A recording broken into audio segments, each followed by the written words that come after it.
பண்பான உள்ளங்களுக்கு எனது பணிவான வணக்கம். நம்ம பார்க்க போகிற டிஷ்ஷோட பேர் என்னென்னா பாலட பிரதமன். இது வந்து கேரளாவில் ஃபேமஸ் பாயசம். தேவையான இன்க்ரீடியன்ஸ் என்னென்னு பார்ப்போமா, எப்படி செய்கிறதுன்னு பார்த்துட்டோம். ஃபர்ஸ்ட் இதுக்கு தேவையான பொருட்கள் என்னென்னா, இதுதான் அடை. பால் அடைக்கு உள்ள அடை வந்து கொஞ்சம் சிறுசாக இருக்கும். இது வந்து நான் 150 கிராம் எடுத்திருக்கேன். இதுக்கு நான் சின்ன அளவு சொல்கிறேன். 50 கிராம் அடை எடுத்துக்கிட்டிங்கன்னா 150 கிராம் சுகர் எடுக்கணும். பால் வந்து 1 லிட்டர் பால். மில்க் மெய்டு வந்து நம்ம இஷ்டம், 2 டேபிள் ஸ்பூனோ 3 டேபிள் ஸ்பூனோ ஊற்றிக்கலாம். அப்புறம் தேவையான அளவு நெய். இதுதான் அளவு. நான் இன்றைக்கி 3 லிட்டர் செய்ய போகிறேன். அதனால் 150 கிராம் அடை எடுத்திருக்கேன். இந்த பாத்திரத்தில் தண்ணி கொதிச்சிட்ருக்கு. இதில் நம்ம இந்த 150 கிராம் அடையை போடணும். போட்டுட்டு இப்படி நல்ல ஒரு கிளறிட்டு இது ஒரு 2 கொதிக்கட்டும். இந்த அடை பாக்கெட்டில் வந்து பின்னாடி இதுக்கு எப்படி செய்யணுன்றது எழுதியிருக்கோம். அவங்க என்ன பண்ணுவாங்கன்னா, நல்ல கொதிக்கிற தண்ணியில் இந்த அடையை போட்டுட்டு அடுப்பை ஆஃப் பண்ணிவிட்டு 20 நிமிஷம் மூடி வைக்கணும்னாக்கும் அதில் எழுதியிருக்கு. ஆனால் அப்படி இருந்தால் அடை நல்ல வெந்த மாதிரி இருக்காது. இந்த அடை வந்து ரொம்ப ஒட்டும், பயங்கர ஸ்டார்ச் உள்ளது. அதனால் இது இப்போ நம்ம இப்படி நல்லா கொதிக்க வச்சு மூடுறோம் இல்லையா, 20 நிமிஷம் மூடினதுக்கப்புறம் அந்த அடையை தண்ணியை வடிச்சிட்டு இது பச்சை தண்ணி ஊற்றி 2-3 தடவை நல்லா கழுகணும். கழுகுனாதான் இதில் உள்ள அந்த பிசுபிசுப்பு தன்மை போகும். அப்படி இல்லைன்னா அது நம்ம இதுக்கு மேலே நம்ம பால் ஊற்றினோம்னா கொழுப்பாக வந்துக்கிட்டே இருக்கும். என்னோட நெய்பர் வீட்டில் இப்படி தான் அடை பாயசம் பண்ணாங்க. அவங்க பண்ணால் மேலே கட்டியாகிக்கிட்டே இருக்குன்னு சொல்லிட்டு பால் காய்ச்சி ஊற்றிக்கிட்டே இருந்தாங்க. நிறைய பேர் வந்து சாப்பிட்டுட்டு போனதுக்கப்புறமும் பால் பாயசம் மட்டும் தீரவே இல்லை. காரணம் அவங்க இது கழுகாதது தான். இப்போ இது நல்லா கொதிச்சிருச்சு. இது மூடி போட்டு மூடிடுவோம். அடுப்பை ஆஃப் பண்ணிடுவோம். 20 நிமிஷம் கழிச்சு பார்ப்போம். அடுப்பத்தை வச்சு ஒரு குக்கர் வச்சுப்போம். அதாவது குக்கர் தான் வேணும்னு இல்லை, அடிகனமான பாத்திரம் வேணும். உருளியோ வெயிட்டாக உள்ள பாத்திரமோ வச்சுக்கலாம். குக்கர் வைக்கிறீங்கன்னா நல்லா வாஷ் பண்ணிட்டு வைக்கணும். பால்னால சீக்கிரம் கெட்டு போகிறதுக்கு சான்ஸ் இருக்குது. இதில் 1 கப் தண்ணி ஊற்றிக்குவோம். கொஞ்சம் இதில் நெய் போட்டுக்குவோம். அப்படின்னா அந்த பால் வந்து அடிப்பிடிக்காமல் இருக்கும். இப்போது 3 லிட்டர் பால் ஊற்றணும். இது வந்து ஃபுல் ஃபேட் மில்க் எடுத்திங்கன்னா ரொம்ப நல்லது. என்னைக்காவது ஒரு நாள் தானே, ஒன்ஸ் இன் வெயில் பாயசம் சாப்பிட்றது நல்லா சாப்பிடுவோமே. இது லாஸ்ட் கப். 3 லிட்டர் ஆச்சு பால். நம்ம என்ன டிஷ் பண்ணாலும் பாத்திரம் நிறைய இருக்கணும். அப்போ தான் அது நல்லா இருக்கும் இல்லையா, மங்களகரமாக இருக்கும். இப்போ நம்ம அடை மூடி வச்சுருக்கோம் இல்லையா, அது 20 நிமிஷம் கழித்து நல்லா அந்த தண்ணியை வடிச்சிட்டு திருப்பி 2-3 தண்ணியில் நல்லா அலசிட்டு எடுத்து இதில் போடணும். போட்டு பாலில் இருந்து அது வேகணும். வெந்து அது குறுகி ஒரு மாதிரி ரோஸ் கலரில் வரும். அதுதான் அதனோட டேஸ்ட். இப்போ இந்த பால் கொதிச்சதுக்கப்புறம் நம்ம பார்ப்போம். இப்போது இந்த நம்ம அடை கொதிக்க வச்சு மூடி வச்சுருந்தோம் இல்லையா, அது 20 நிமிஷம் ஆயிடுச்சு. அதை ஒரு அரிப்பு வச்சு அதில் ஊற்றிடுவோம். இந்த அடுப்பில் பால் நல்லா கொதிக்குது. இது வந்து ஒரு 80% ஆகிற மாதிரி, அதாவது 20% வத்துற மாதிரி இது நல்லா கொதிக்கணும்.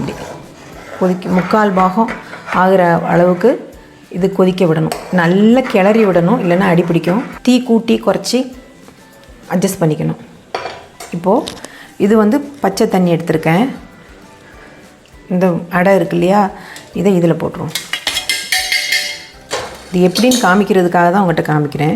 இதை இப்படி 2 தடவை நல்ல கை வச்சு, நம்ம அரிசி கழுவுவோம் இல்லையா, அது மாதிரி இப்படி கழுகி எடுக்கணும். அப்போ தான் அதில் உள்ள பசை போகும். இல்லைன்னா அது ஒரு மாதிரி அதிலேருந்து கட்டியாகிட்டே வரும். இதை மாதிரி 2-3 ட்ரிப்பு கழுகி எடுக்கணும்.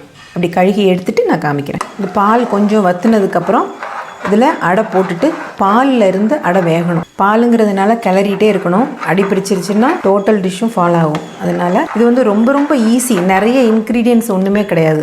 இப்போ பால் நல்லா கொதித்து வத்திருச்சு. இப்போ 2 தடவை கழுகுன இந்த அடை இதில் போடும். இனி இந்த அடை வந்து பாலில் இருந்து வேகணும். ஆனால் கைவிடாமல் கிளறணும். அடையும் அடி பிடிக்கிறதுக்கு சான்ஸ் இருக்குது. பாலில் இருந்து இந்த அடை வெந்து இது ஒரு 10-20 நிமிஷம் இப்படி இருந்து நம்ம கிளறணும். கிளறி வெந்ததுக்கப்புறம் நான் உங்ககிட்ட காமிக்கிறேன். இது வந்து இப்போது 1/2 மணி நேரமாக அப்படி நான் பாலில் போட்டு வேக வச்சுருக்கேன். இது பாலில் இருந்து வேகும்போது அதுக்கு தனி டேஸ்ட். இதில் வந்து நம்ம ஏலக்காவோ இல்லைன்னா கேஷ்யூ நட்டோ ஒன்றுமே நம்ம போடுறதில்ல. நெய்யே நமக்கு வேணும்னா ஊற்றினா போதும். நெய் மனம் எனக்கு பிடிக்காதுன்னா வேண்டாம். இதுக்கு ஒன்லி 1 பாலோட மனம் தான் இதனோட டேஸ்ட்டு. இப்போது இது பாதிக்கு பாதி ஆன மாதிரி ஆயிடுச்சு. பாலே இவ்வளோ இருந்தது இல்லையா, இப்போது இது குறுகி இப்படி வந்துருச்சு.